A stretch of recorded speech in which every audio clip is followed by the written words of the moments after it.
adults, they're useless. What are they gonna do? You need a 13-year-old to come and save the day. Enemies to lovers, I'm down, give it to me. And I was like, yes, it's gonna be like a great read. Unfortunately, hey guys, it's Crystal and welcome back to my channel. So today I'm filming my May and June, fully forgot the months just then, my May and June reading wrap up. I've been having such a good reading year this year until this past couple months. I think I just hit like a little bit of a reading slump, unfortunately, yet again, which I think possibly was due to the fact that I read, what's it called? The Swordcatcher by Cassie Clare and The Ragpicker King, which was the second book, and I loved them and I was like fully hooked and just obsessed with them when I was reading them. And then I read Wings of Starlight, which I also really liked. After that though, I read Poison Study, which I just did not, it just was not for me. I didn't like it at all. And then after that, in early May, my best friend Sienna and I went to Melbourne for a few days, which I actually have a vlog of on my channel if you want to check that out. But because there was like a lot of stuff to organize before that, and then we were away, so like I wasn't reading that much. I just didn't read much at all in May. I think almost everything that I read in May, I read like the last 2-3 weeks ish, because I was like, oh my god, I haven't read anything. And then yeah, I think I just got into a bit of a reading slump. So May and June have just not been all that great. Actually no, I'm gonna exclude May from this because I did like the books that I read in May, but June's not been so good for a multitude of reasons. But anyway, let's get into the books that I read. So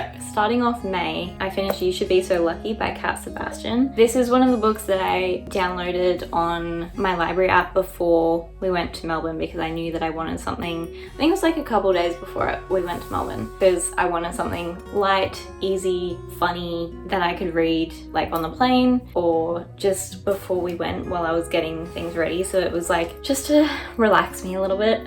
Something that didn't require too much brain power. I just knocked my camera. Hopefully that's how it was before. Anyway, this is a queer romance novel and it is set in 1960, where we follow a reporter who writes a diary column about a mildly disgraced up-and-coming shortstop, I think, baseball star, stuck in a horrendous batting slump. And you know, as they spend some more time together, they realize their attraction to one another and have to navigate their relationship in a society in a time where they can't really be public about it. Our reporter main character has a bit of trauma attached to keeping his relationship secret, and yeah, just figuring out their relationship and how they can make it work. I loved this. I gave this 4 stars. It was so sweet and so funny. I love our main characters. Honestly, all the characters, they're all very fun, but our main characters especially, they are like fully realized characters with like their own little unique quirks and interests and fully developed personalities and like complex wants and needs. And this is one of the best, if not the best book I've ever read that displays such a beautiful representation of 2 people fully understanding how to love their significant other. I speak about this book a little bit in my Silverborn reading vlog, which should be the last video I uploaded. But yeah, I enjoyed this book so much. It was such a blast. Definitely a fun little romance, and again, I love a sports romance, even though I don't like sports. I don't know what it is. I just can never get enough of sports romances. Beware though, you will feel, if you're single, you will feel incredibly single while you're reading this book. I warned you. It's worth it though, because the warm fuzzy feelings are just like, oh, so nice. I love this book. So that was my first read of May, You Should Be So Lucky by Cat Sebastian. Definitely check it out. The next book that I'm going to talk about is a book that I've DNF'd for now. I really enjoyed this book, what I've read of it so far, but I just am not in the headspace to read it right now, so I'll definitely be picking it up at a later date. And that book is The Will of the Many by James Islington. I think this has been very popular in the past couple of months. I feel like I've seen a lot of people talking about it. A couple months ago I was really wanting like a rich, heavy fantasy read, and none of the books that I wanted to read were available on my library. About probably like 2 months ago now. Well, no, because we're in July, maybe 3 months ago, I borrowed The Will of Many because it was available, and I did want to read it. Let me explain what it's about first. Hang on. So in this book, we follow our main character Viz, an orphan who has been recruited to investigate a murder that took place in the most prestigious school of the Catalan Republic. But for Viz, infiltrating this school and investigating this murder means taking on a third secret identity. His real story is that his family was slaughtered by the new leaders of the Catalan Republic, and he is out for revenge. He despises the new world that these leaders have created, and to graduate from this school, he must cede his will to those above him in the hierarchy, which he has vowed he will never do. And if the Republic discovers his true identity, he will be killed. Like I was saying a few months ago, I was looking for like very heavy fantasy, and this has such a rich world, such complex and like intricate characters. Like they really feel real. Like maybe not really, I don't know how to describe it. They just like, Viz just feels like so well developed as a character. His backstory, his history, his motivations, the way he acts, the way he talks, like his thought process of things. I loved him. I loved reading from his perspective. And the plot was also like very layered. There were many different things going on, which were all like, even things that weren't necessarily significant to the plot. They were like delved into and explained. I don't know. I don't know how to describe it other than that this is like a very intricate book. Because of that, one, I did love it because of that, because it's written so well, but two, it just required a little bit too much brain power for me at the time. It took me a while to get like, I think it was like 200 pages in, maybe. It took me a long time, and I just didn't have the brain capacity to hack it. So I will absolutely be picking it up at a later point in time, and I definitely recommend it if you're looking for a complex fantasy read. Next, I actually have the physical copy for this. I only have physical copies for 2 of the books over these 2 months. Everything else I read on my library app, or I listened to the audiobook for. But next up, I read Silverborn by Jessica Townsend. I have a whole reading vlog of this. It'll be the last video that I uploaded, and you should definitely check it out because I love this series, love this book, love Jessica. The entire reading vlog is just propaganda to get you to read this series because I love this series. One of the reasons I did DNF The Will of the Many is because I wanted to read Silverborn, and I knew I couldn't like keep reading or attempting to read The Will of the Many while starting Silverborn. Anyway, Silverborn is the 4th book in the Nevermore series, and I really can't explain too much of the plot because it's the 4th book, but in this book, the main plot is that our main character Morrigan also investigates a murder mystery with the help of her friends, and we just kind of like delve a little bit deeper into, in particular, one very important relationship dynamic in this series. And it's just like every single book in this series, it just makes a world so much richer, makes the characters so much richer. I just love every single book in the series. Nevermore has an amazing world. It's magical. I cannot stress this enough when I say this every single time I bring up this series. It is magical. Like, it is a fantasy that is actually magical. It's middle grade, but it is such a good middle grade in terms of being accessible to any and all ages. It does not feel like a middle grade book. Like maybe the first book, but the rest of them, it's got like emotional intelligence. It's got, again, a rich world. I can't rant on about this too long because I have like nearly an hour long video talking about how much I love this series and how much you should read it. But it's super fun. The plot in every single book is so engaging. It's a little bit ridiculous at times and it's funny, but it's also sincere and heartfelt, and like, just read it. Next is a book that I picked up purely because it was almost the end of the month and I had only read 2 books and I was not comfortable with that. I was not too pleased with that, so I picked up All Systems Red by, I don't know her name, Martha Wells. I listened to the audiobook of this on Spotify because it's literally 3 hours long, 3.5 hours long. So quick. In All Systems Red, we follow Murderbot, a security android who has hacked its own governor module and just wants to watch the thousands of hours of reality TV that it has downloaded onto its like memory drive thing. I don't know how it works. Unfortunately, however, it is currently on mission with a bunch of human scientists. It must do its duty to protect these puny humans while they do their research on an unknown planet. And maybe over the course of this mission, Murderbot realizes that it doesn't really disliked humans as much as it thought it did.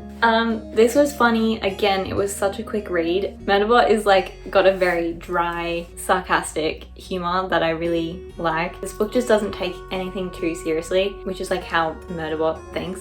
I love the spacey aspect of it all. Again, I'm wanting to get into more science fiction, which for some reason I'm finding hard to find books available for science fiction, except for on audiobooks, which I don't really want to read them all on audiobooks. Only reason I listened to this was because it's 3 hours long, and again, I needed to at least get one more book on my list for May. And there's like very sweet character growth and relationship dynamics between Murderbot and the humans. Yeah, it was just like a really fun read. I definitely recommend it if you like sci-fi or if you're wanting to get into sci-fi. I think this did cause me to have a bit of a freaky dream though, because there is murder in this book, and it was like not described in depth. But anyway, I think for some reason I think this caused me to have a bit of a weird dream, but I enjoyed it.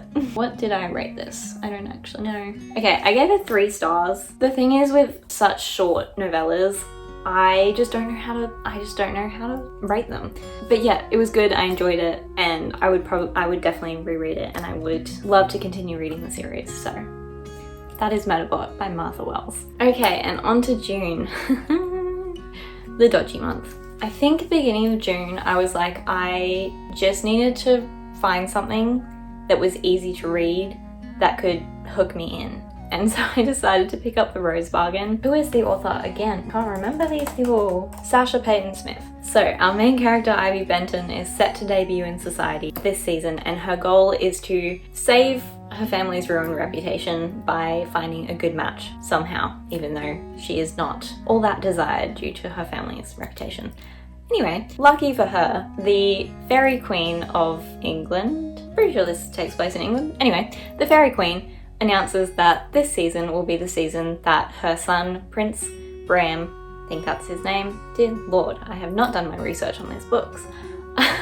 Did I read them? Apparently. Anyway, the prince will be selecting his wife out of this season's debutantes. And Ivy is like, whoa, this would be literally the perfect solution to all my problems. It might save my family being associated with the royal family. But as I'm sure you all know, the Fae cannot be trusted, and Ivy could perhaps be getting herself into more trouble than she bargained for. So I initially was hooked. The writing was easy to read. I love all things Fae and anything to do with like courting and debutante balls and the marriage season of old. So initially I was like all in for this book, and I was really enjoying the beginning. And I was like, yes, it's gonna be like a great read.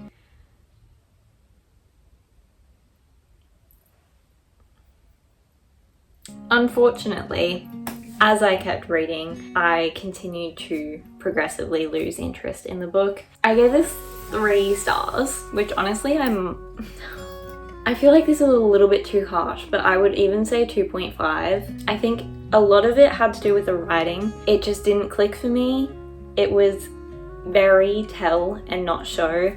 I feel like all the character relationships in this book barely had any real development or any proper scenes where like we could just watch the characters interact and have a moment and develop some sort of connection or a change in their relationship, and not have it like told to us what was happening between them. Like, I just wanted to read the scene and like feel what was happening, rather than throughout the entire scene have Ivy be like, this is how I feel about this character, this is how this is making me feel about this character, and then now I feel this way about this character.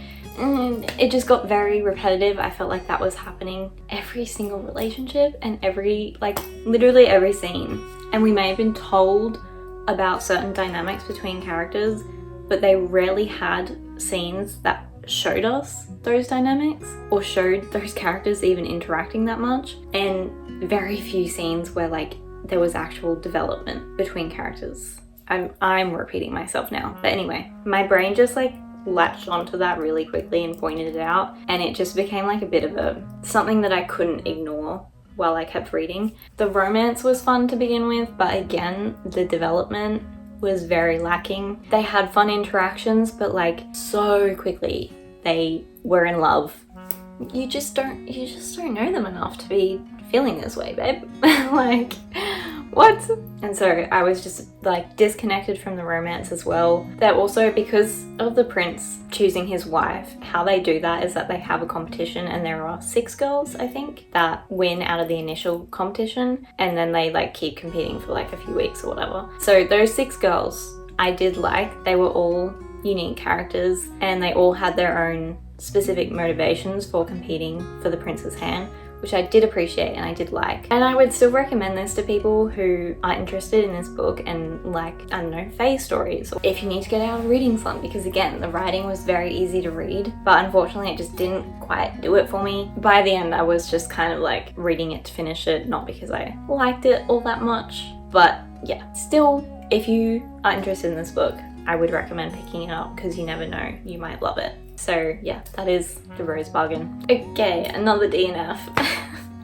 The next book I picked up was Forshia's Wrath by Emily Varga. I think I had this saved in my library for quite a while, and I just decided to pick it up because I was trying to keep the momentum going of reading. In this book, our main character Daniel, I think it's Daniel, has been imprisoned for almost exactly a year for a crime that she did not commit, and the crime that she was framed for by a lover, the boy that she was in love with, and someone that she trusted very, very deeply. So after a year of rotting in a cell and mulling over her rage and anger towards not only that boy but a few other people as well, she teams up with a fellow prisoner and they hatch a plan to break themselves out of prison. From there, Dania and her new friend Noor begin their journey of revenge. I think initially I was like, yes, revenge story, like so much fun, enemies to lovers, I'm down, give it to me. This is another case of I was like super interested in the beginning, but I think this was even quicker than The Rose Bargain. I got so sick of Dania just repeating her obsession with the revenge, which I get is the point of this book. But a revenge story can be done in like such a fun way. For example, Six of Crows. Kaz is hellbent on revenge, and it's a really fun story, and you get like, you feel the satisfaction when Kaz is like making strides towards his revenge. But in this book, Dania is just like constantly regurgitating the story of her betrayal and how hurt she was and how much she can't believe that this person screwed her over and how much she wants to get revenge on them, and like just constantly thinking like, oh, I wish I could stab that person. I don't know, just like all this stuff about like who she's going to get revenge on, why she's going to get revenge on them, how she's going to get revenge on them, and how much she can't wait to get revenge on them. And it was like just the same few lines like every couple of pages, and it just got, again, so repetitive so quickly. And not only that, the plot, I only read, I want to say like 80 pages in. Until that point, the plot so far was something that I've read a number of times before, and nothing about it really was hooking me in, on top of the fact that I was like getting frustrated with the like repetitiveness of her revenge thing. And because I was in a reading slump already, I knew that like pushing myself to keep reading it was just not gonna work. If I kept reading it, maybe I would have liked it, but at the time I was just not interested in continuing it, and I needed to be reading something that I like really enjoyed. So yeah, I would still recommend this book to you if the premise intrigues you. You may love it. I have no real issues with this book other than the repetitiveness of the revenge thing. Yeah, just the wrong time for me. I don't know if I'd pick this book up again. I might, like in a few months or a couple of years or something. Yeah, it just didn't really hook me enough to make me want to keep reading it, unfortunately. Next book, I decided to stick with a short book because they seem to be working for me. I requested this book because my library used to have it and then they took it off. So I requested it again and they got it in, and it is Untethered Sky by Fonda Lee. I love Jade City. I've only read the first book. I was intending to read the second and third, like the rest of the series, earlier this year, and I just couldn't get my hands on those books. Putting my faith in Fonda Lee because I knew that I loved Jade City, and I figured this book, I will probably love it too. And I did. So Untethered Sky is a short novella set in a world where there are mythical creatures like manticores and rocks, which are giant birds of prey, and the rocks are used to hunt and kill the manticores. And our main character Esther, her family when she was young was torn apart by a manticore attack, and from then on she made it her goal to become a rocker. Don't know if I'm pronouncing that correctly, but that's how I said it in my head, so fingers crossed. Which are the human counterparts to the rock and human hunting teams. Rockers are servants of the king who partner with a rock and train them for years to hunt manticores. And it's a very dangerous profession. I gave this 4.5 stars. I know I just said that I don't really know how to rate novellas, but anyway, I gave this 4.5 stars. I enjoyed every second of it. I don't think there was a single moment where I was bored. This had such a unique feeling to it. The whole like rock and rocker concept and relationship was just felt so unique to this specific book. I haven't read anything like that, and I know you're probably thinking like, come on, like it's similar to like dragons and human training, but it's not though. It just had such a unique feeling to it, which I really enjoyed. And this whole book, it feels like it's such a rich world and has such well-written characters. It felt like I was reading the beginning to a full-length novel. Like, I did not feel like anything was cut short or like lessened because it was in a shorter format. It managed to tuck this beautiful story into, I think it's 150 pages, and it was just perfect. I thoroughly enjoyed every single second of this book, and the ending had me sobbing. Ending was quite sad. I maybe didn't enjoy the ending so much, but yeah, it was just like a beautiful story. Woo. Highly recommend. Again, it's only like 150-ish pages, and Fonda Lee is just amazing. So that is Untethered Sky. Highly recommend. Go check it out. The last two books that I read in June, I was in severe need of comfort and something familiar and like just easy to read, something to like distract me. And once I put all my books back on my shelf, this was like a few days after, I got all my old horsey books back. Earlier in this year, like beginning of this year, I was really wanting to reread all my old horsey books. Probably because I've barely been able to ride this year. Very sad. And I was in need of a horsey fix. So I was like, you know what? I need comfort. I need something familiar. These are like so short. The writing is huge. Let's just have a crack at these books and see if they hold up. So this is Blaze and the Dark Rider by Stacey Gregg, which is the second book in the Pony Club Secrets series. I have read this series, I want to say at least 2 or 3 times all the way through. This was the series that I was obsessed with as a kid. This was my gateway into actually starting horse riding. I only have physical copies of 2 of the books in this series, which is the second one, Blaze and the Dark Rider, and then the 4th one. So I didn't start with the first, also because the first is quite sad. I didn't need sadness, I needed comfort.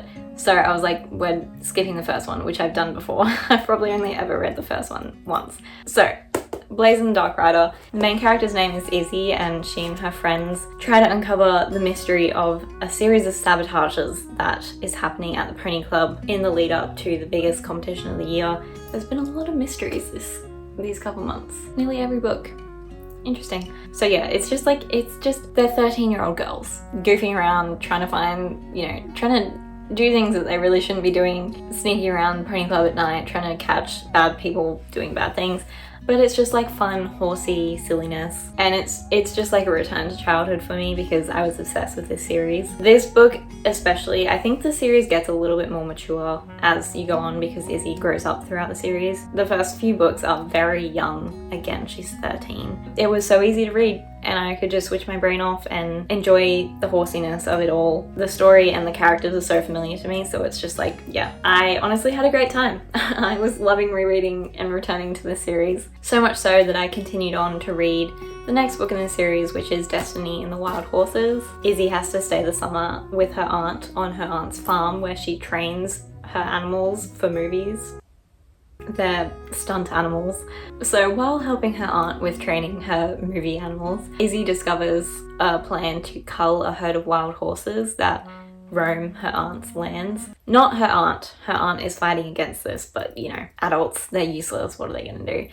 You need a 13-year-old to come and save the day. So Izzy hatches a plan to save the wild herd. Again, this is just comfort. I probably like this book more because it introduces Aiden, which, spoiler alert, Aiden and Izzy eventually get together, and that was like my childhood OTP. I was obsessed with them. However, did not realize this any time that I read the book before, but Aiden is like at least 16, but I reckon he has to be 17, and Izzy's 13.